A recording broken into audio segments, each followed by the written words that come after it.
All right, ladies and gentlemen, feds and degenerates, cuckolds of all ages. It's that time once again. It's Saturday, 6 p.m. Central.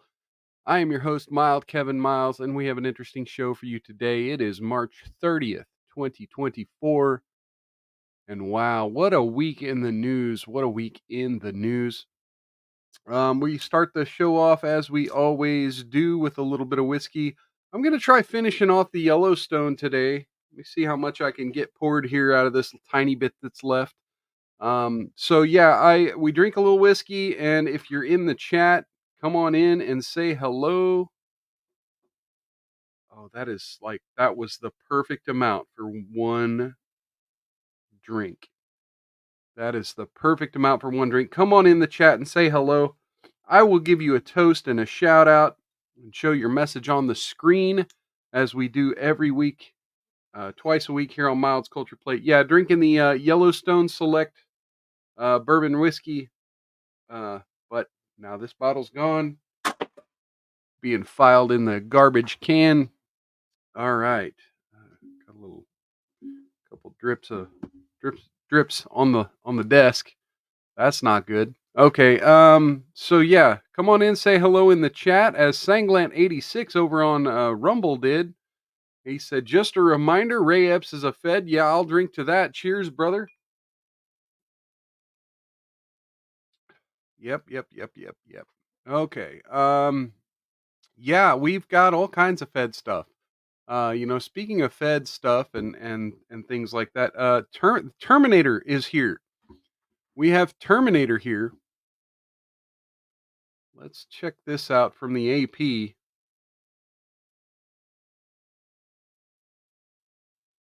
We have a robotic police dog shot multiple times and credited with avoiding potential bloodshed. So yeah, this is Terminator RoboCop bullshit. A robotic dog is being thanked by state police in Massachusetts for helping avert a tragedy involving a person barricaded in a home. The robotic dog named Roscoe was part of the Massachusetts State Police bomb squad and deployed on March 6th in a Barnstable house after police were fired upon. Police sent in two other robots, often used for bomb disposal, into the house to find the suspect along with the robotic dog. Controlled remotely by state troopers, it first checked the two main floors before finding someone in the basement. The person, armed with a rifle, twice knocked over the robotic dog before shooting it 3 times and disabling its communication. The person then shot at one of the other robots and an outdoor swimming pool before police deployed tear gas and arrested them. Quote, the incident provided a stark example of the benefits of mobile platforms capable of opening doors and ascending stairs in tactical missions involving armed suspects, state police said in a statement. In addition to providing critically important room clearance and situational awareness capabilities, the insertion of Roscoe into the suspect residence prevented the need at that stage of response from inserting human operators and may have prevented a police officer from being involved in an exchange of gunfire. Boston Dynamics, the company that made the remote robotic dog known as Spot, said in a statement that it was the first time one of them had been shot. We are relieved that the only casualty that day was our robot, the company said. It's a great example of how mobile robots like Spot can be used to save lives. Authorities have not identified the shooter or say what charges they face. The dog was sent by Boston Dynamics to remove the bullets. It will remain in with the company, and a new unit will be sent to state police. So at the risk of offending people, I'm going to state the obvious. Yeah, it's good that no police officer was harmed, but at the same time, when police tyranny goes too far and they do things like, you know, raid your home for a red flag to take your guns away. Red flag laws are a double-edged sword, but you could definitely see a situation, where they send the robots in to get you to expend your ammo and show where your guns are, and then they come on in afterward. Robots are a weird reality we're going to have to face, people. They're a weird reality we're going to have to face. So, I could probably get so much deeper into that, but we have a lot of stories to cover. Well, not really a lot. It's not as many as we normally do on the show, but man, I just I RoboCop was a thing, and now it's here. Terminator was a thing, and now it's here, and it's only a matter of time. See, now I don't think it's going to be like Terminator. I mean, it could be where the AI rises up and the machines turn on the humans. I think it's bad enough that we have humans turning on humans and we have a government that doesn't want to be accountable to most people and they will use the machines against us. So I think that's what's scary about this. Now, granted, this person, again, they don't say what they were arrested for. They don't say why state trooper they were barricaded in a home. Was there a warrant issued? Nothing about this story says so. I mean, this could very well be one of the stories I'm afraid of. But like I said, thankfully, nobody appeared to be harmed. And hopefully, this person can, fight for their rights if they are innocent of any violent crimes. Okay, so I wanted to bring light because one of the things I like to do here at Mild's Culture Plate is talk about propaganda in the media. And if you saw any of my advertisements for my show today, I made a reference to Gamergate, and we'll get into that when we get to that story. But part of the issue Gamergate was so important is a lot of people really didn't understand how the media was using language and using our understanding of certain concepts to make people hate people. And at least the gaming community and the entertainment community, they started seeing the way media was using language, the way media was using movements to just dismiss and declassify and in their own little corrupt circles to build their own networks of communication between media outlets, talking to media outlets, talking to media outlets, sourcing each other and not actually getting to the meat of things. And I talk a lot on this show about getting into 1984 language. Um, One of the worst parts of our media situation here in the United States is we have organizations like the Southern Poverty Law Center, and we have organizations like the ADL who put out talking points about what we should be afraid of, who put out talking points about what language people are using that might mean other things in these dog whistle conversations. And I think those conversations have the conversations about dog whistles have a place in our society. I think dog whistles are a thing, but I don't think they are as big of a problem, as big of a threat. I don't think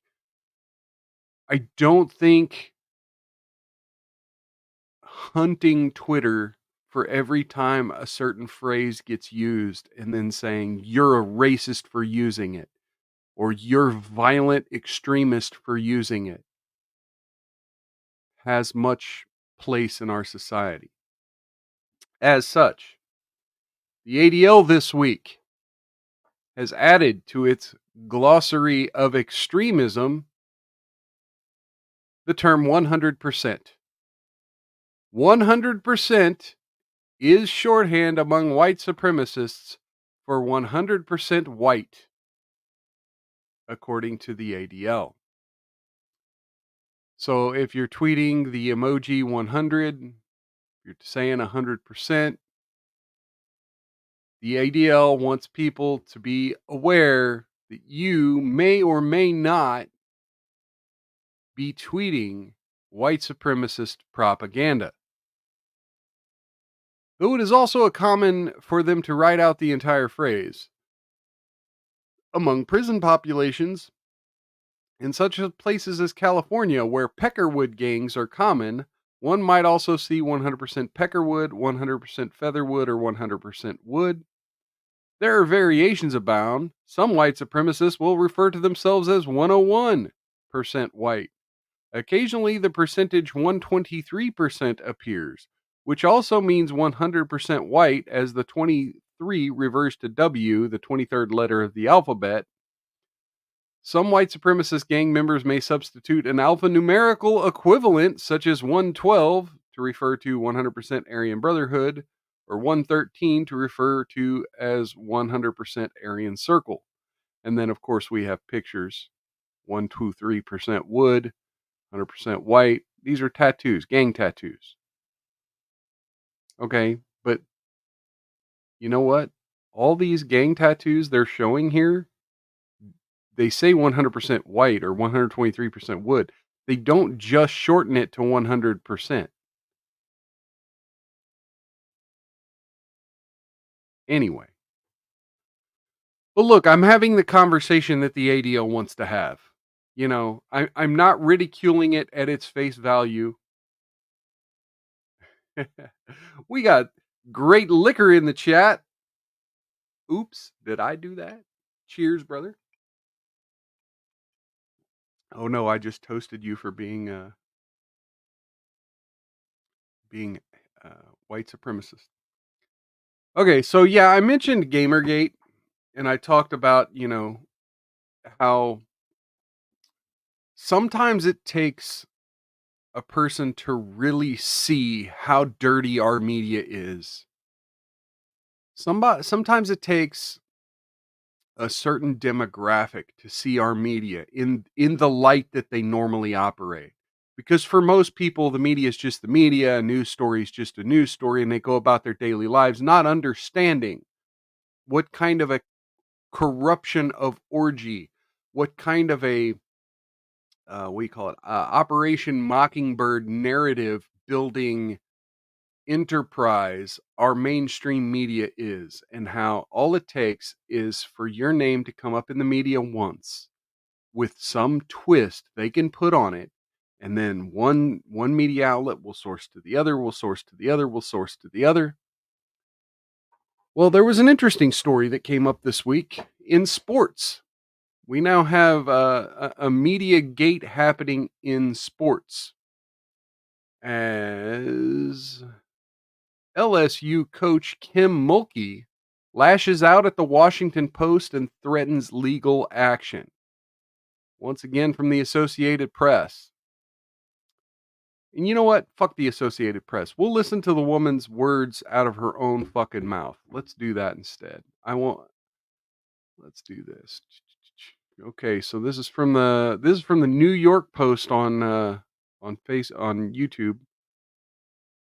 So let's listen carefully to what this woman says. This reporter has been working on a story about me for 2 years. After 2 years of trying to get me to sit with him for an interview, he contacts LSU on Tuesday as we were getting ready for the first round game of this tournament with more than a dozen questions, demanding a response by Thursday, right before we're scheduled to tip off. Okay, so I've got some history with media interviews, to where I sat down for an interview one time to talk about the dangers of red light cameras, to talk about the dangers of the surveillance state. And of course, they made me look like a fucking kook. They took every word I said out of context. They interlaced pieces of my interview with other people talking about how things save lives, et cetera, to make it sound like I was responding to their very valid arguments. It's crazy. It's crazy the things the media will do when they want a story.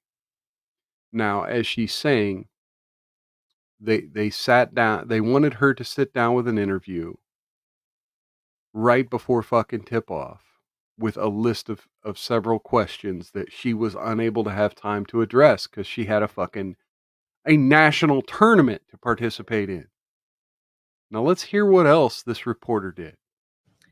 Are you kidding me? This was a ridiculous deadline that LSU and I could not possibly meet, and the reporter knew it. It was just an attempt to prevent me from commenting and an attempt to distract us from this tournament. It ain't gonna work, buddy. Unfortunately, this is part of a pattern. You know, you got to have a lot of respect for a woman from Louisiana, right? It ain't gonna work, buddy. I love that. I love that Southern resilience. That goes back years. I told this reporter 2 years ago that I didn't appreciate the hit job he wrote on Brian Kelly. And that's why I wasn't going to do an interview with him. After that, the reporter called 2 former college coaches of mine and left multiple messages that he was with me in Baton Rouge to get them to call him back. Trying to trick these coaches into believing that I was working with the Washington Post on a story. When my former coaches spoke to him and found out that I wasn't talking with the reporter, they were just distraught. And they felt completely misled.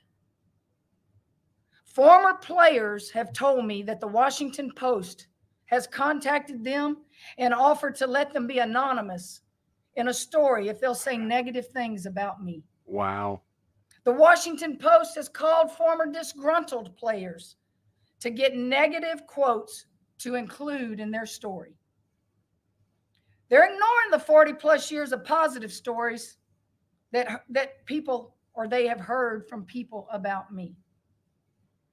But you see, reporters who give a megaphone to a one-sided, embellished version of things aren't trying to tell the truth. Fuck yeah. They're trying to sell newspapers and feed the click machine. See, we need this. So this is a women's basketball media fucking story, and they're trying to pigeonhole it over into the sports section. Like even look, even the YouTube New York Post Sports, right? It's being pigeonholed into the sports section. I would not have heard about it if not for people I know who follow college basketball telling me about this damn story. Like I would not hit would not have hit my radar. But this woman is talking about the problem with journalism, the problem that Gamergate brought up. That all it takes is for that narrative machine to start rolling, right? And to start picking apart pieces of you that just look slightly human or slightly negative and say, look how bad of a person this is. Ladies and gentlemen, we all have some kind of skeleton in our closet. And even if you don't, like, they'll manufacture one. Oh, look at the way his tie has a fucking wrinkle in it. Isn't that insane? Right? They'll manufacture one. They'll make you look crazy. Anyway, let's keep listening. This is exactly why people don't trust journalists and the media anymore. Damn straight. It's these kinds of sleazy tactics and hatchet jobs that people are just tired of. I'm fed up. And I'm not going to let the Washington Post attack this university, this awesome team of young women I have, or me without a fight.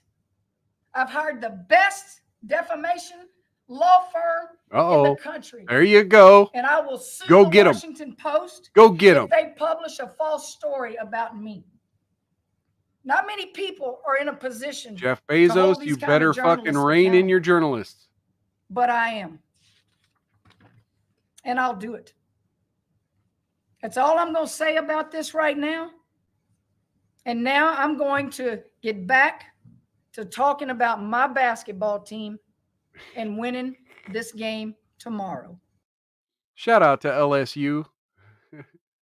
And shout out to Kim Mulkey, man. That was amazing. Oh no, no, no, no.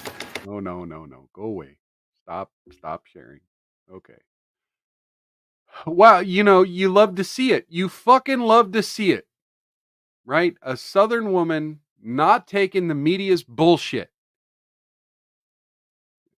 A Southern woman not taking the East Coast media's bullshit. All right.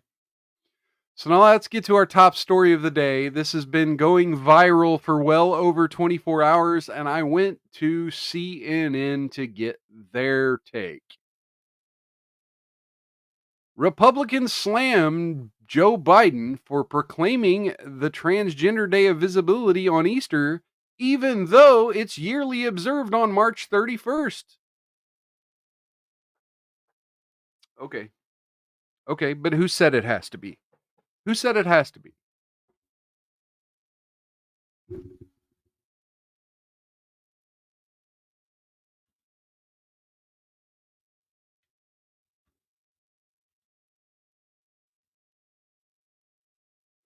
Who said it has to be the 31st? Who came up with this?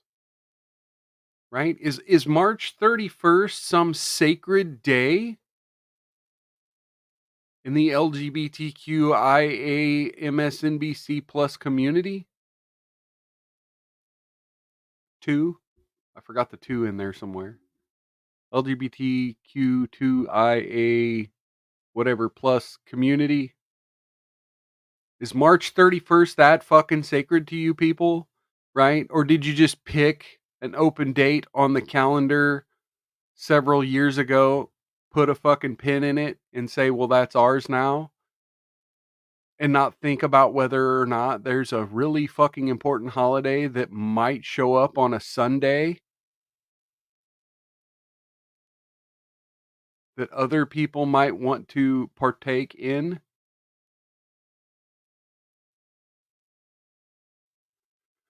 Republicans are taking aim at President Joe Biden for proclaiming. I see. I'm speaking in the CNN voice now, so forgive me, folks. Republicans are taking aim at President Joe Biden for proclaiming Easter Sunday as the Transgender Day of Visibility, though the 2 days only coincided this year by chance. By chance. The Transgender Day of Visibility, which started in 2009 as a day of awareness to help celebrate the success of transgender and non-conforming people, is held annually on March 31st. The date of Easter, meanwhile, changes from year to year. Okay, hang on, let me see. Oh, look at this. Okay, so they even provide this link. Okay, let's jump over to their link here. Today is International Transgender Day of Visibility. Here's what you should know. Now ignore this ugly woman here. How did it start? Founded in 2009 by Rachel Crandall, a Michigan-based transgender activist and executive director of Transgender Michigan. It was started as a day of awareness to celebrate the success of transgender and non-conforming people and is an important day for the LGBTQ community. And that while the Transgender Day of Remembrance is held on November 20th to memorialize transgender people who've lost their lives as a result of anti-transgender violence, TDOV is dedicated to honor and empower the lives of transgender and non-binary people. The day is honored annually on March 31st. Okay. They still don't say why March 31st is important to any of these people. Right? They don't say why. Okay. So let's go back. Now, mind you,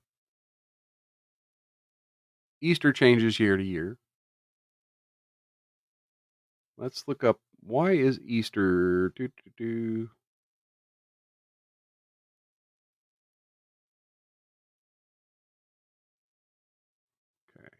Check this out. Easter and its related holidays are movable feasts not falling on a fixed date.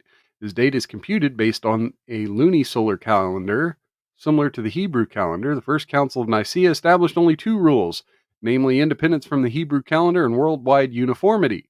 No details for the computation were specified. These were worked out in practice, a process that took centuries and generated a number of controversies. It has come to be the first Sunday after the ecclesiastical full moon that occurs on or soonest after the 21st of March. Even if calculated on the basis of the Gregorian calendar, the date of the full moon sometimes differs from that of an astronomical first full moon after the March equinox. The English term is derived from the Saxon spring festival Easter. Easter is linked to the Jewish Passover by name, by its origin, and by much of its symbolism, as well as by its position in the calendar. In most European language, both the Christian Easter and the Jewish Passover are called by the same name. And in the older versions of the Bible, the term Easter was used to translate Passover. Okay, so there we go. We have Wikipedia. Again, Wikipedia is Wikipedia. But so here you have a lot of thought going into when Easter's supposed to be, a lot of thought, a lot of debate, the Council of Nicaea, a lot of talk about the way the moon works. But yeah, no real talk. Just somebody decided Transgender Visibility Day should be March 31st.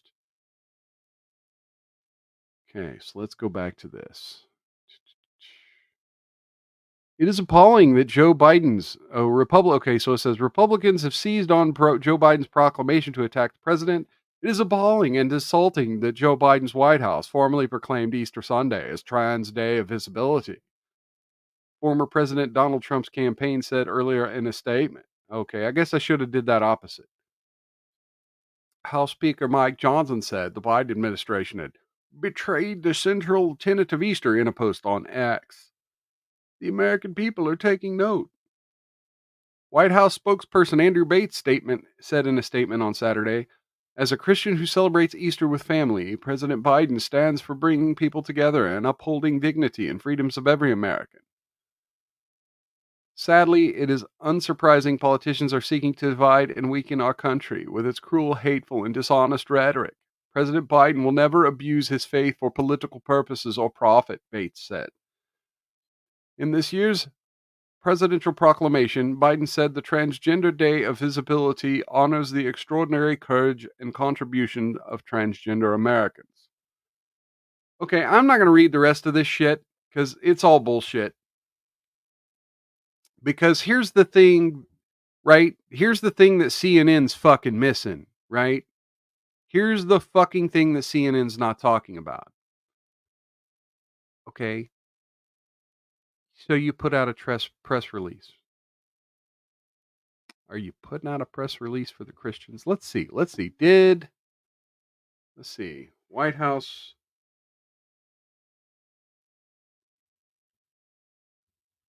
Easter Declaration press release.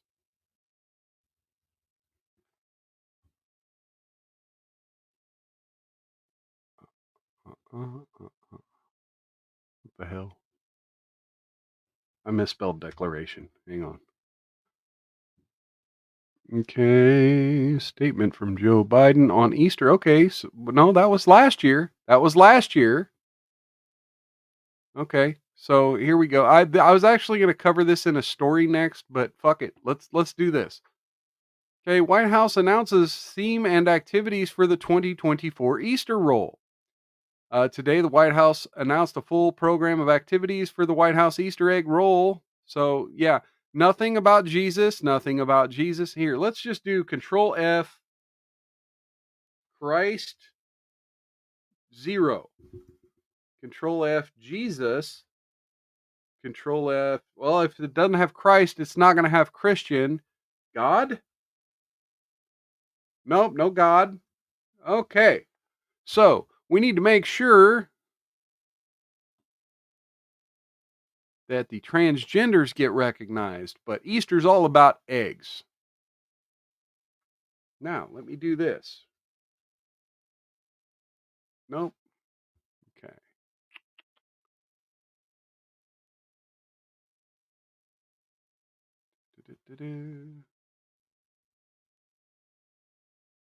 Okay, now I heard a rumor on another show. Let me see here. Let's do this.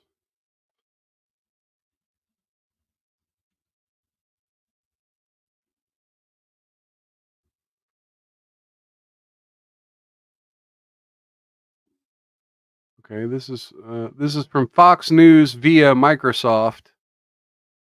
Religious themed designs banned from White House Easter egg art contest.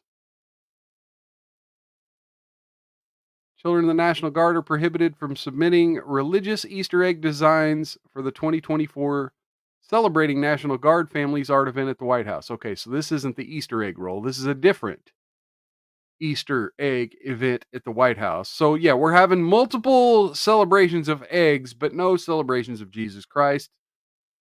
The art contest is part of the White House's Easter traditions, which include the annual Easter egg roll. The flyer for the contest states that Easter egg design submission, quote, must not include any questionable content, religious symbols, overtly religious themes,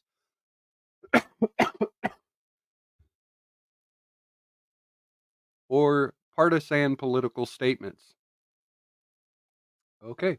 So, yeah, we can have bunnies, we can have eggs, we can have all of the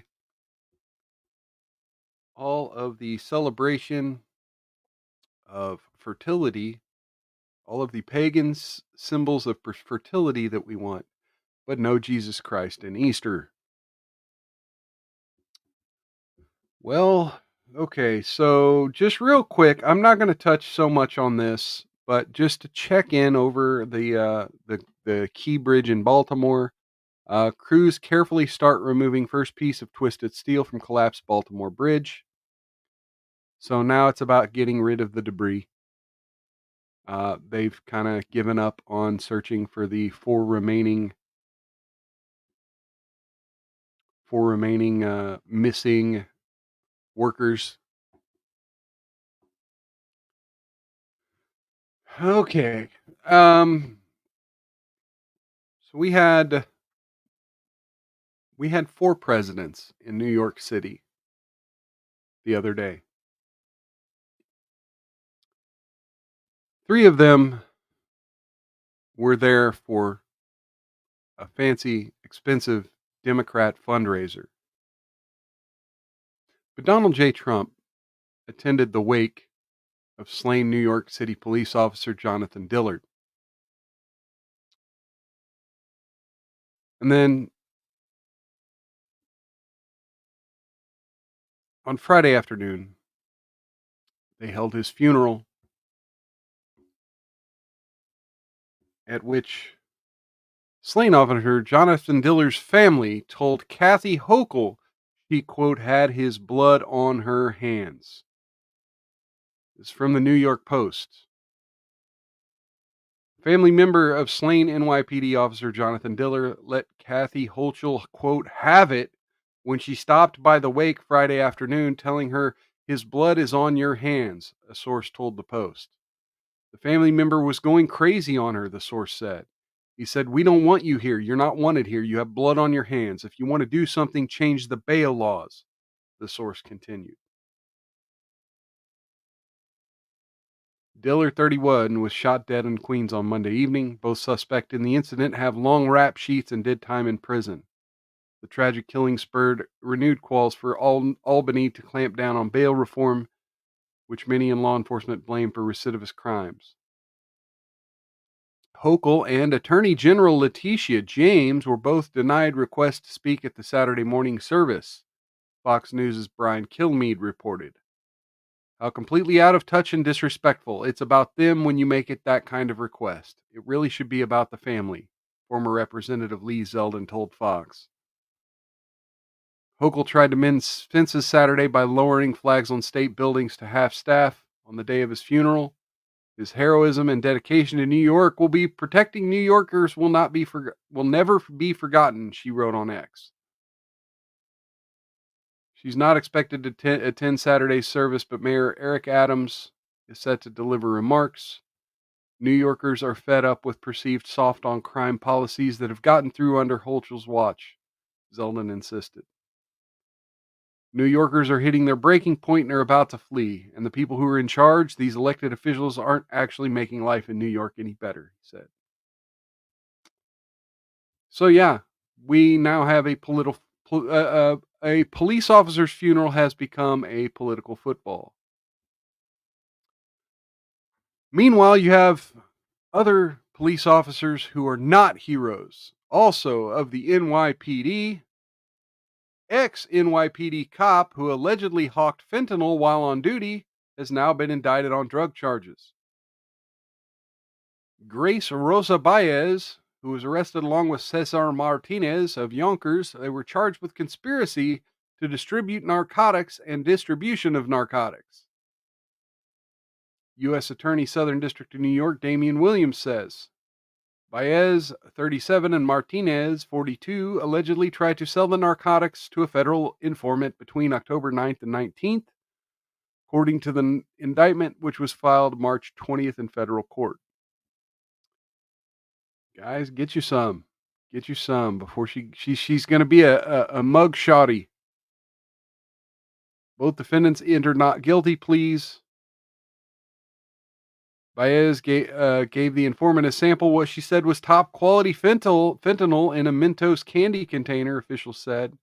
She then told the informant she could sell a kilo of heroin for $25K and 800 grams of fentanyl, with pricing to be negotiated later based on the purity.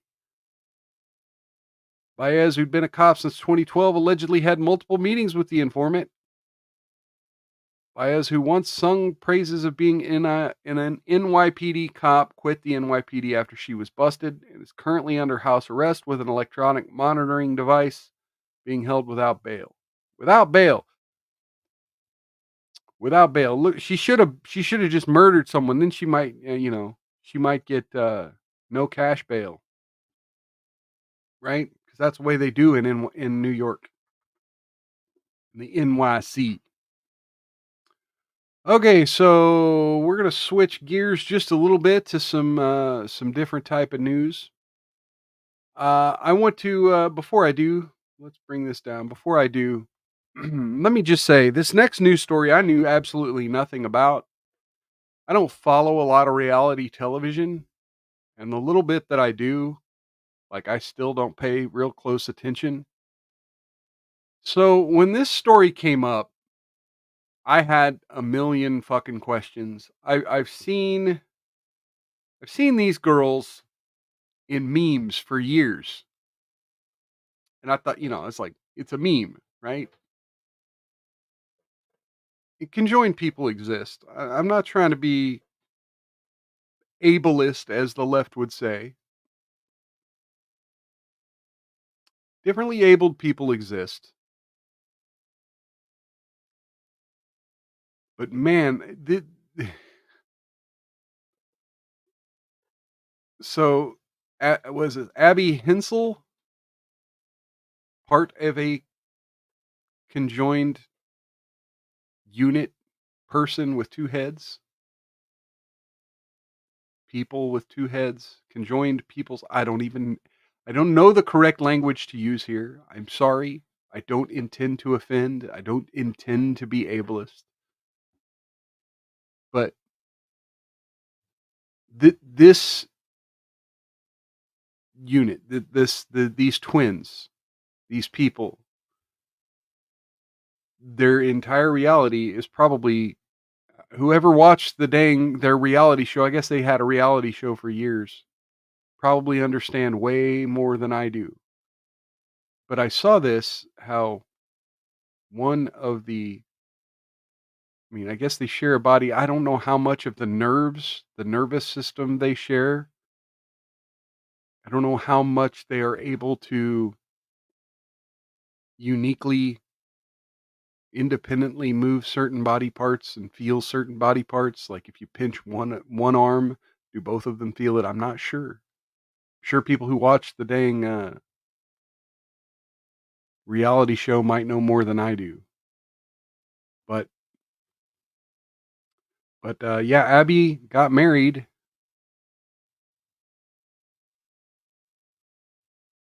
Okay, they're not going to show the wedding photo on people. All right.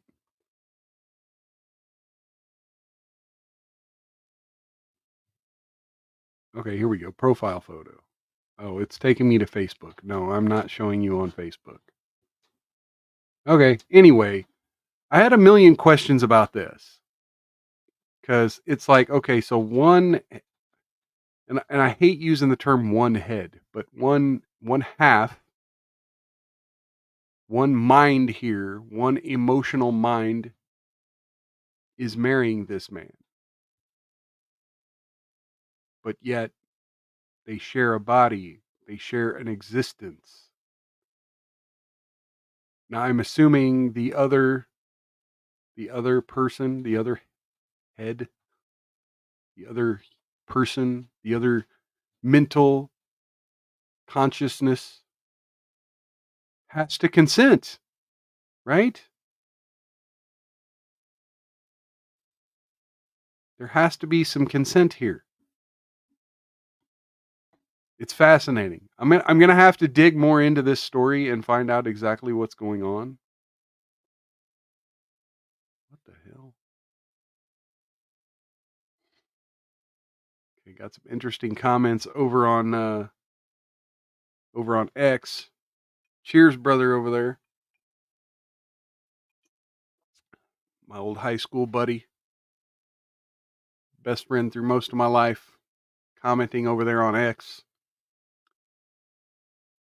All right, so we've had breaking news. Let's see. Sam Bankman-Fried sentenced to 25 years in federal prison for defrauding customers and investors. Stole $8 billion from his customers of FTX. District Judge Lewis Kaplan says he knew it was wrong. He knew it was criminal. He regrets that he made a bad bet about the likelihood of getting caught, but is not going to admit a thing as is his right. A thief who takes his loot to Las Vegas and successfully bets the stolen money is not entitled to a discount on the sentence by using his Las Vegas winnings to pay back what he stole. All right. So, yeah, we have that. We have Sam Bankman Fried finally going to prison. If only the rest of the Wall Street looters would face justice. 25 years. I remember covering this story on this show and a lot of people being like, yeah, he's never going to serve a day. He's got too many celebrity friends. He's too tied to Ukraine. He's too tied to the Democrat Party. Well, his name came up with so much negative press. We, the people of social media, kept his name out there enough to where, yeah, now he's doing 25 years. Keep it lubed up there, Sam Bankman-Fried. You're going to need it. In other justice news, we have Lizzo quitting the music industry. Uh, so I guess she made this post to her Instagram. I'm getting tired of putting up with being dragged on the internet by everyone in my life and on the I'm getting damn it, I misread it. I'm getting tired of putting up with being dragged by everyone in my life and on the internet. All I want is to make music and make people happy and help the world be a little better than how I found it. But I'm starting to feel like the world doesn't want me in it. I'm constantly up against lies being told about me for clout and views, being the butt of the joke every single time. The butt of the joke, really? Because of how I look, my character being picked apart by people who don't know me and disrespecting my name. I didn't sign up for this shit. I quit. All right. All right, then. So yeah, rest in peace, Lizzo's quote unquote music career. As Sam Tripoli over on X properly said, she will be missed. Now feel free to go bleach your eyes. All right, let's get into some viral videos. This went viral this week, and we've got to cover it. Hey, we got conspiracy music over in the chat on Rumble. Cheers, brother. Good seeing you. So we got this woman who decided to write a song about her husband. Now look, I get it. Music and comedy are great. And to be honest, this song's not that fucking bad. But it'd be like me writing a song about, my wife being a dirty, lying, cheating whore, right? And using that language and just like she's a whore, she hate, like it would be like a man just literally, she doesn't know how to fucking make a sandwich. She won't do what I tell her when I tell her to get the fuck in the kitchen, and you know, she doesn't give me a hand job the right way. It would be all the misogynistic stereotypes built into one. But listen to this chick. I did the cooking and the cleaning and the groceries and the laundry, fed the cat and the dog, and someone stole my coffee, bought a gift for your mother that she probably won't like, paid a bill, wiped her butt, broke up a couple times. Then I just about lost my mind, because we both took the kids to the park, but someone said to you, you are such a good dad. Oh, okay. Hashtag motherhood is the hardest job. Again, no context with what the gentleman's job is, what he goes and works to make a living, to bring home the bacon for this lady to be able to have time to clean up after the kids and do all those things she just said. You are such No a good context. dad. I woke at 5 a.m. to screaming in the hallway. There was barf in the bed, so another load of laundry. Wait, where was he at 5 a.m.? Where was the dad at 5 a.m.? Did he get woke up too? No, he's probably already up getting ready for work, or maybe even already out the fucking door. You should feel so lucky to wake up at 5 a.m. to screaming in the hallway. Our kid was crying, so we talked about our feelings. Says the gender that always says men don't talk about their feelings enough. Now you have a problem when someone's talking about their feelings. You were sleeping. That's cool. Okay, so he was sleeping. You got up. Okay, well, was it a Saturday? Was it his day off? You let him sleep on his day off, and oh yeah, that means he's not a good dad. All right, okay. Then your mom came over and she said, you are such a good dad. Look at the face. Look at the face. Do you see that? Go back a couple seconds. Look at the crazy. Look at the crazy. By the way, shout out to Homath. He's got a new video on the hot crazy matrix. Don't stick it in crazy, folks. Don't stick it in crazy. Maybe stick it in crazy once to learn a lesson, as I talked about last night on Cool Frog's channel. But but don't put your seed in crazy. You are such a good dad. You are such a good dad. I did the bath time, the story time, the pee time, the snack time. I said go to bed just about a million times. Then I sat down to write this song, and you said, did you notice I mowed the lawn? Did you fucking mow the lawn? Would you rather mow the lawn? Let him take care of the kids for the weekend. You mow the fucking lawn. How about that? How about that? Make that deal. If you got such a problem with the way things are, offer a swap. Offer a swap. Trade roles, trade gender roles, just for a weekend. See how much you like it. You are such a good dad. You are such a good dad. Such a good dad. You are such a good dad. Such a good dad. Okay, so that's that. All right, folks. Wow. Okay. We got that time once again every Saturday toward the end of the show. We're going to do Love Does Admonish.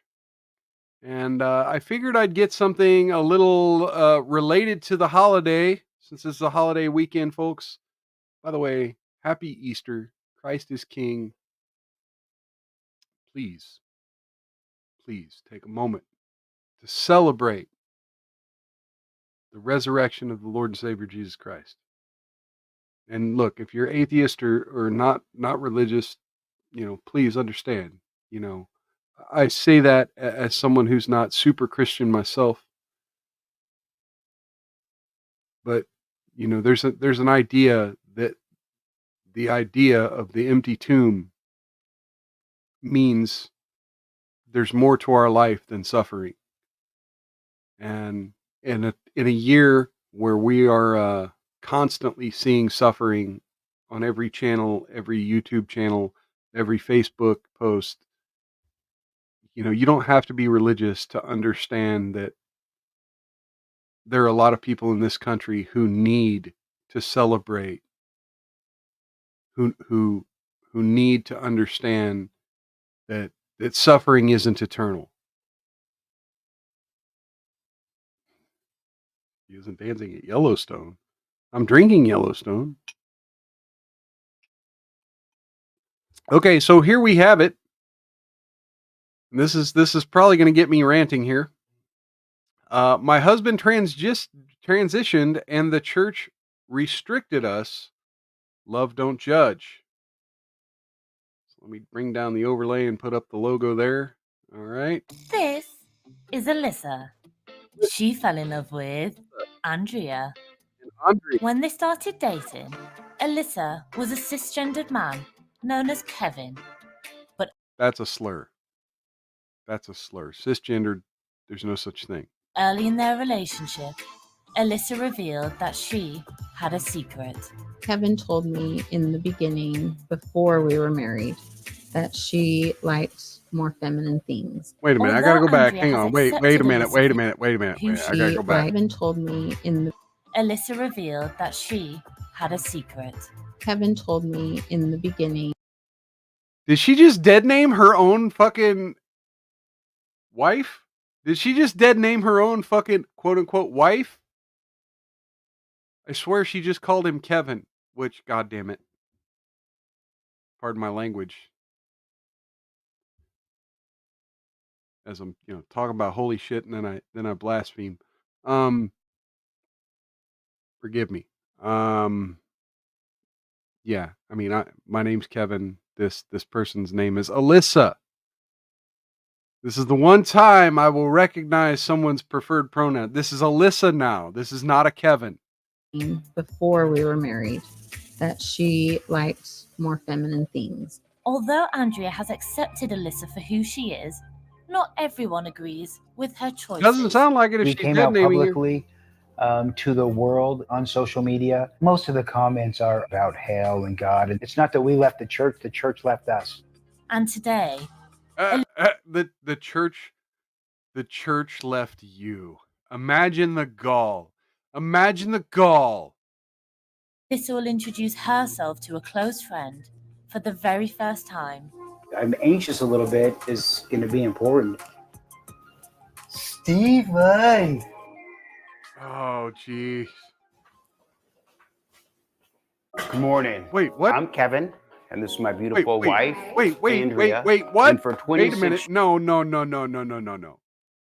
What? Why are you dressed like that? Trans people don't dress like that. years, we have been living privately a transgendered life. Privately Hi, I'm Alyssa. transgender. I'm transgender, and this is my wife, Andrea. I'm Andrea. Okay. I'm calling bullshit. If there's no such thing, right? I mean, yes, there kind of is, but like, come on. Really? Privately transgender. That sounds more like transvestite. That sounds more like cross-dressing. If you're using your dead name and dressing as the gender you don't identify with, now you may feel you need to do it for social acceptance and safety and all that shit. But here we are, one day before Transgender Visibility Day. And you're not being a very good example of being a transgender visible person. But I guess that's the whole point of you doing this show, right? Is for you to come out to your religious friends and you to come out to the world on this YouTube channel. And when Alyssa came out to me, it really strengthened our marriage. At the beginning of this year, we decided to be more public and come out and see what that felt like is in our family dynamic. Strengthen I'm their going to marriage. get a little sauce for mine. You want some Tabasco? Okay, well you're in the right place. You're in the right place for that. We still told the oldest when she was 18 because we were going out more, we were living more. We knew that they were going to find out sooner or later. I had been worrying about that conversation for 18 years. I thought, how am I going to explain this to my 18 kid? years. She was so, amazing. And she called me shortly after I told her and said, hey, would you be interested in going and getting our belly buttons pierced together? And so that was the first time that she saw me dressed. I was in Vegas and they were here and they came from Utah to Vegas and we met. She saw me dressed for the first time. Sometimes they'll call me Alyssa, Sinning and in I'm Sin dressed. But City. if I'm not dressed, always Dad, or Kevin. So they refer to me how I'm presenting. All right, so this is where the How I magic am happens presenting. right here. Well, doesn't that make you non-binary then? This is That where I doesn't get make you ready. trans. That makes you non-binary. This is where I store most of my stuff. So yeah, so right now what I have to do is I have to swap this bra for this binder that I'm wearing that's holding my chest. All right, time to get dolled up. Yay. All right, I stole one of your tools The today, so I excitement. had to The bring it back. excitement. Did it work? Yeah, Yes. the old eyelash trick. Anyone in the chat, man or woman, Cookie, are you over there on YouTube?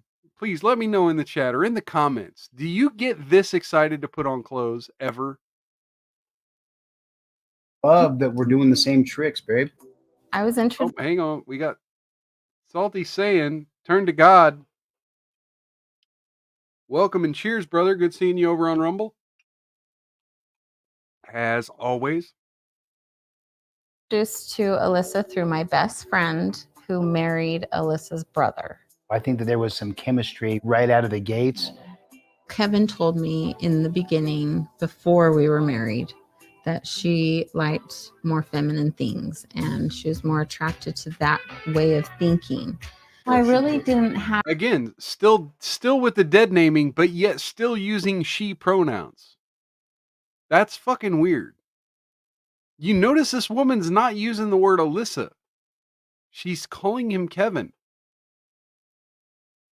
Have any concerns. I started doing things that I thought were important. You see, the reason I bring this up is not because I want to make the same pedantic arguments that the left use. But no, when they use these arguments against us and say that we're guilty of hate and genocide, right? Genocide. Misgendering people is genocide. Or liking J.K. Rowling is genocide. And then you see people actually living the life without being terminally online and terminally on Twitter. You see these people living their life. They don't follow the doctrine, which these people might not follow any doctrine, as we're about to find out once they get into talking about the church here. Important as a woman, and introduced her to some of those things that were important to me. She created some experiences for us. Are we going to be comparing wood chipper models again in the chat? And for me, it just led to the most beautiful relationship because we spend more time on the eyeshadow, and it was vulnerable. I think if it again, this is the problem I have with Love Don't Judge.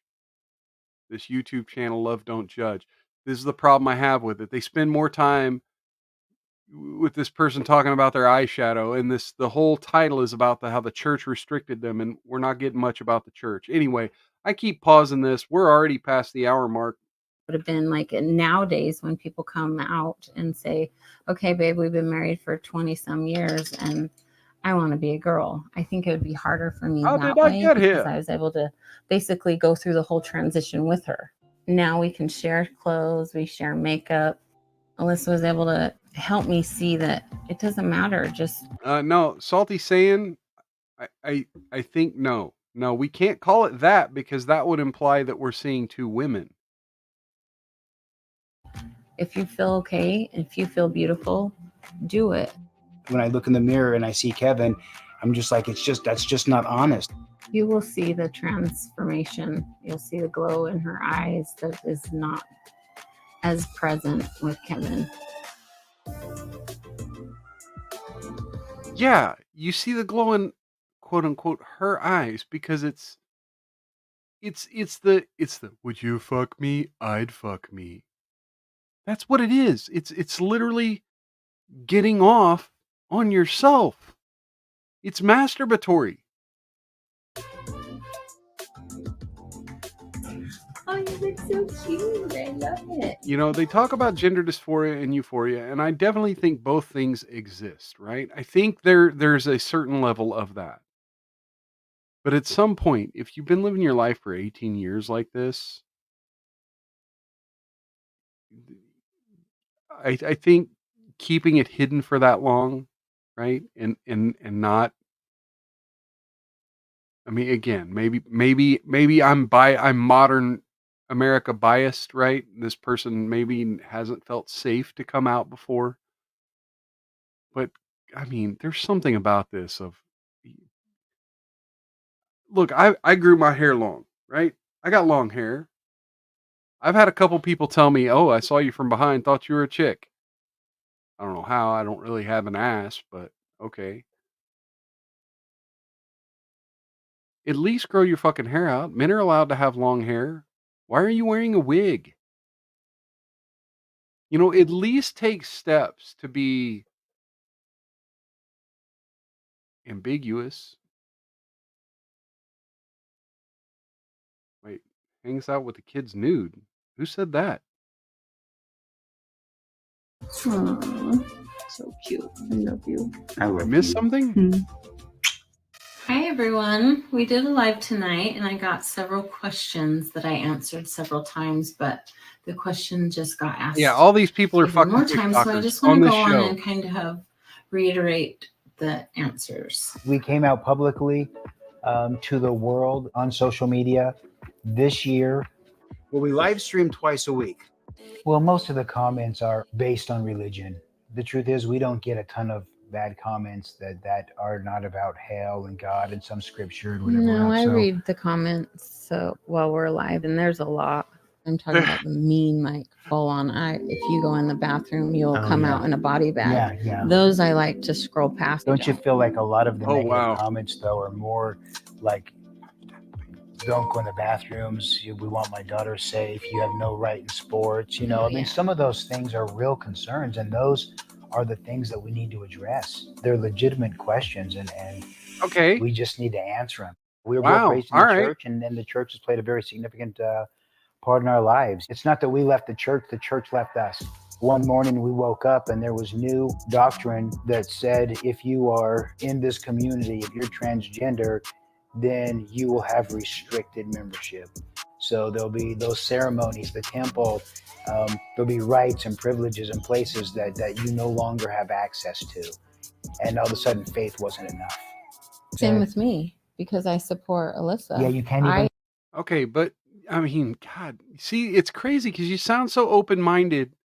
You know, when people push back on the bathrooms, or when people put and say, you know, we should at least have the conversation. We should explain. We should, you know, and I look, I'm willing to find a happy medium with these people. I really am. But the idea that a church says, look, we draw the line. You don't necessarily have the right to do that, or you know that if you do that, you're not really practicing your faith right. Well, no, the church left us. No, you strayed from the teachings of God. You strayed from the teaching of your church.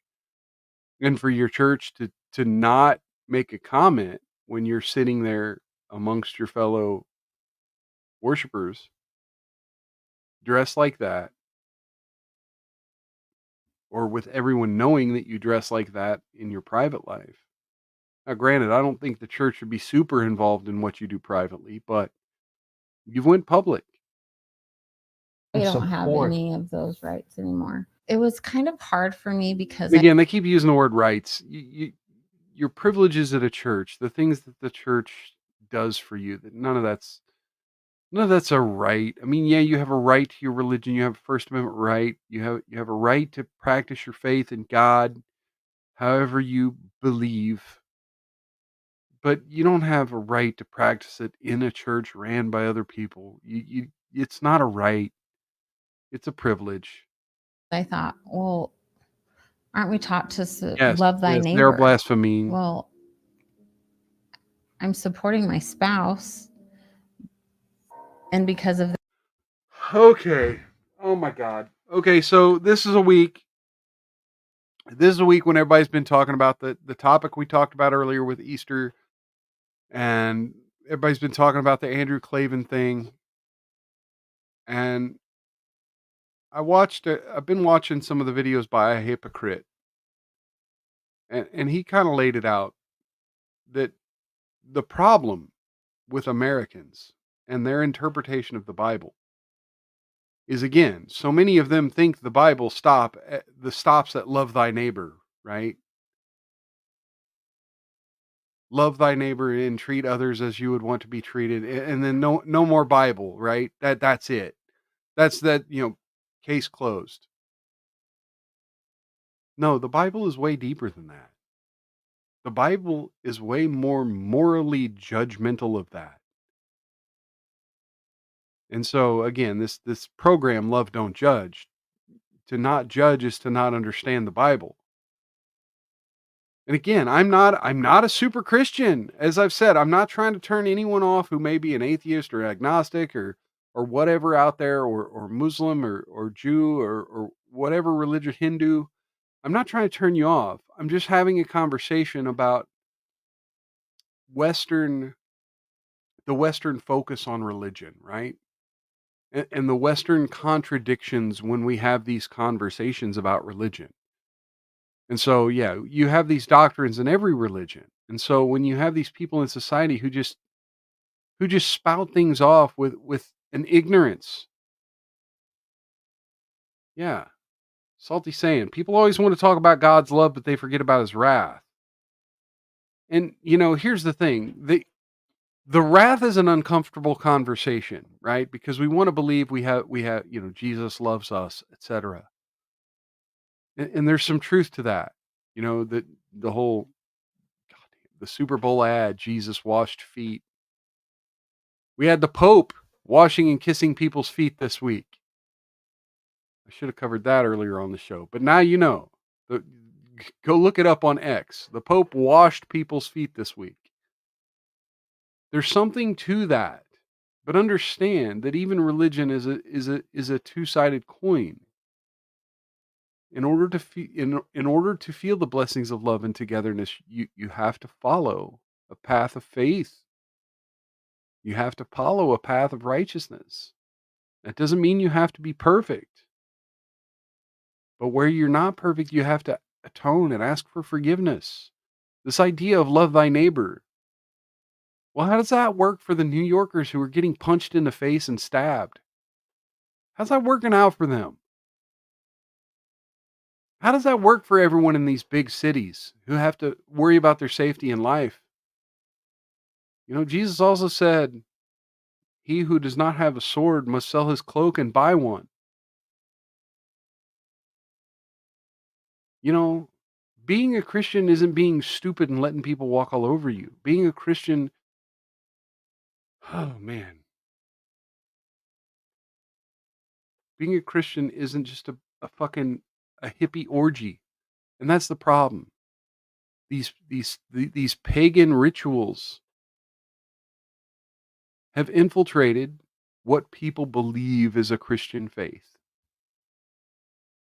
That I can't go participate in the church or the temple. This community has really reached out and said, "Hey, again, I got to keep giving the disclaimer. Dude, don't take my fucking word for it, because I'm not a Christian. I don't consider myself. I mean, I believe in the teachings of Christ. I read the Bible every once in a while. I'm not a practicing Christian. I'm not practicing what I preach here. But I understand why people do it. And I understand. I'm not trying to be this person who's like, oh, look at how fucking religious and faithful. I'm not don't do what I do. If you believe in God and you believe in the Bible and you believe in Christianity, understand that I'm a sinner and I'm imperfect, and I don't do what I do. But these people are like, this is how we live our life. Shouldn't you respect us and love us anyway? No, cast me out. Call me a sinner. Say I don't belong in your church. Sure. I know you're in a tough spot, and I know the church's position, but I want you to know that we still care about you and we still love you, and I'm sorry. It's really exciting that a former boss of mine is going to meet Alyssa for the first time. Hey, we got Apocryphal World Records over there on Rumble. I got just enough left to toast you. Just a good little sip left. I won't have a toast for the end of the show, but cheers, brother. Good to see you. If anyone else comes, I'm gonna have to go grab another bottle. So good to see you, brother. Anxious a little bit is going to be important, and there's just not very many people in my life that have been willing or have even asked to say, hey, can I get to know Alyssa? And I get to know Alyssa. See, listen to that. He's talking about it like it's a whole other personality. You know, like he's one of those headmates people, one of those personality disorder people. Like he's got a whole other person inside his head that has to come out when he puts on the wig. Insane. And we're not supposed to call this mental illness. And yes, we are on YouTube, so I got to be careful, but we are not supposed to call this mental illness, folks. But yet this person is literally using the language.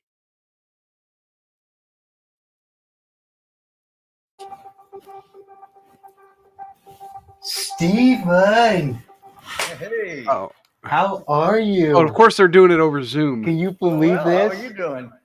Wow, we've been in a lot of meetings together and never one like this. Okay, I like how the show's producers put Alyssa's friend when this person has never been friends with Alyssa because this person has never met Alyssa before now. This person has only met Kevin. Wow. So are you disappointed? What do you think? You're a little prettier than I expected. Prettier. Oh no. To be honest with you, I mean, sometimes a handsome man may not make a pretty woman. I don't know. So, but no, you look great. I think so highly of you with all the things you've done, and how kind and how inspirational and motivational you've been. Steve, thank you. Thank you for Love you, bro. Love you, that- Lisa. Love you, love bro. you too, man. Thanks for all this, Bro.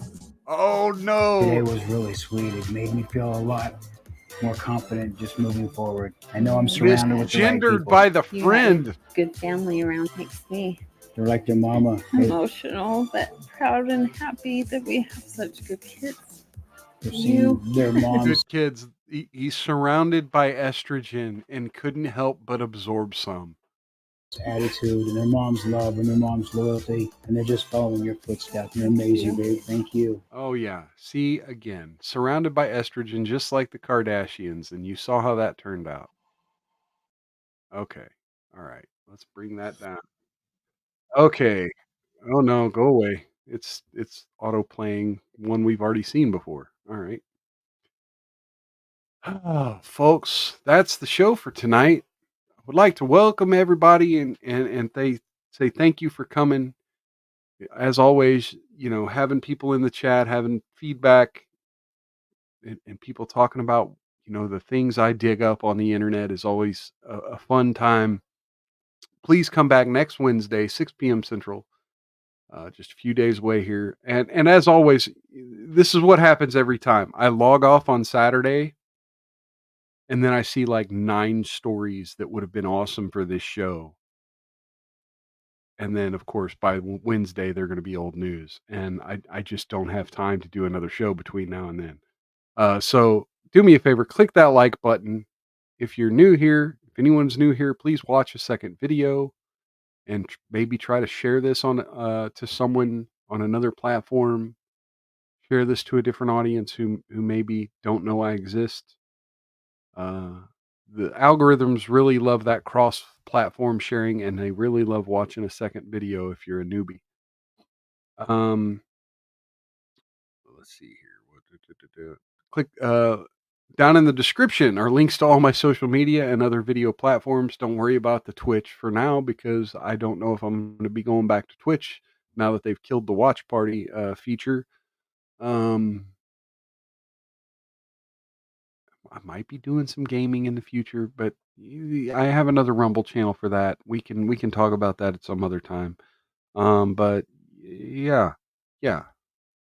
Follow me on other social media, please.